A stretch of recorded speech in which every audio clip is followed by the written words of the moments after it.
All right. Today, we are diving into a Chinese language exam that is, well, totally different from anything you've probably seen before.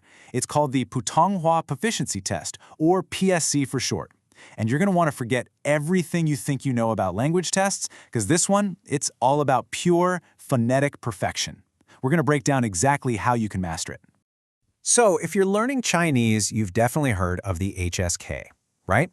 But if you're thinking all Chinese exams are pretty much the same, vocab lists, grammar, that sort of thing, you are in for a big surprise. The PSC is playing a whole different ballgame. The goal here is way more demanding. So let's really get into it. On one hand, you've got exams like the HSK. They're built for foreign learners, and they're really just checking your overall ability to communicate. You can totally have some wonky tones and still pass, as long as people can basically understand you. But then, you've got the PSC, and it's a completely different beast. It's mostly for native and heritage speakers, and its focus is just laser sharp. It's asking one question: how perfectly can you pronounce every single sound in standard Mandarin? It's not about what you're saying, it's all about how you're saying it. And why does that level of precision even matter so much? Well, because the PSC isn't just another exam, it's a professional gatekeeper. It's your ticket into some of the most visible careers in China. This all stems from a huge nationwide push for a single, unified, standard language.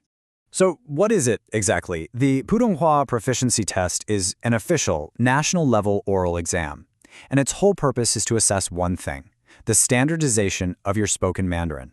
The Chinese term here is guifanhua, and that word is key. The test doesn't care how eloquently you can argue a point. It cares if every single initial, final, and tone you make matches the official Beijing-based standard. It's actually mandatory for teachers, broadcasters, and even civil servants. And, the stakes are really high here. Just look at this. You want to be a national news anchor? You need an almost perfect 97. A teacher in northern China? That's a 92. Even if you're teaching, say, history or math, you still need to hit an 80. Your entire career path can literally depend on your score. It's that serious. Okay, so with stakes that high, how in the world do you conquer a test this demanding? Well, you have to treat it like a phonetic boot camp. Let's break down the exam itself and the sounds you absolutely have to master. Oh, and just a quick heads up, you might stumble across some older guides that talk about a 5-part test. We're going to focus on the modern 4-part version, which is what you're almost certainly going to encounter today. The exam is super quick, but it's really intense. First up, you'll read 100 single-syllable characters. This is just to test your basics, your initials, finals, and tones. Part 2, you'll read a bunch of multi-syllable words, and this is where they check for things like tone changes and the neutral tone. Third, you read a 400-word passage to see how your fluency and rhythm are. And then, the big one, Part 4, you have to speak for 3 minutes on a topic they give you. It's a true test of whether you can keep that standard pronunciation even when you're under pressure. And this really brings us to the most important point, the one thing you have to get. The PSC is a purely phonetic test. The way they grade it is almost robotic. Every single sound that comes out of your mouth is compared against a perfect digital model. It is all about how you say it, not what you say. Okay, now for the fun part. Let's look at one of the biggest hurdles for so many test takers, ping qiao she. This is all about what your tongue is doing. It's the difference between curling your tongue back for those retroflex sounds like j, ch, sh, and keeping it flat for sounds like z, ts, s. For a lot of speakers, especially from southern China, these sounds can come out pretty much the same. And believe me, the PSG will catch it every single time. Another huge one is chen hou bi. This is all about the front versus back nasal endings. Can you really clearly tell the difference between a word ending in and one ending in ing? What about n versus ang? If you're a speaker of a dialect like Shanghainese or Minnan, this can be a real struggle, and it's a major thing the examiners are listening for.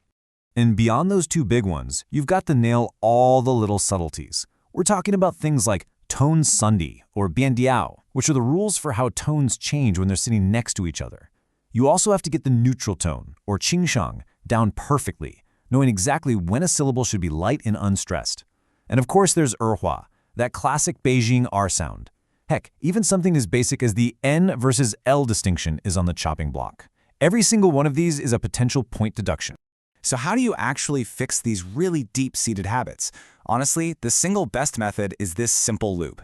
First, record yourself reading the official practice stuff. Then listen back and compare your pronunciation to a standard native recording. Next, and this is important, pick just one error, like maybe your Z sounds, and re-record, really focusing on imitating the correct sound. Just rinse and repeat. And finally, you have to get feedback from a good teacher who can hear the errors that you've become deaf to.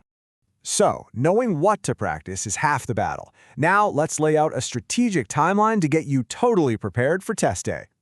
You know, you can make some serious progress in about 10 weeks. Start with diagnosis in weeks 1 and 2. Find your personal phonetic weaknesses and just drill them until you can't get them wrong. For weeks 3 and 4, move on to connected speech, like mastering tone sandhi. Then, from weeks 5 to 7, start doing timed mock practices of those reading sections. Weeks 8 and 9, that's for full mock exams, and yeah, that means practicing your 3-minute speeches on all 30 of the official topics. And that final week is all about polish and building confidence. And as you're preparing, please avoid these common traps. First, stop studying HSK vocab lists. This isn't that kind of test. Don't ignore the small stuff like the neutral tone. Those little points really add up. You absolutely have to practice all 30 of the official speaking topics. And a huge one, slow down. Clarity is way more important than speed here. Finally, stick to standard vocabulary and grammar, no regional slang. When you get to those final 2 weeks, it's all about consistency. Your goal is to be so familiar with the 60 official reading passages that they just feel like second nature. At the same time, you should have practiced and tweaked your answers for all 30 of those speaking prompts. The key here is to walk into that test feeling like you've already seen everything they could possibly throw at you. Whew, we've covered a lot of ground, so let's just boil it all down to the absolute most important keys to success. Okay, here's what you absolutely have to remember. Number 1, it's a phonetic test. They are judging every single sound.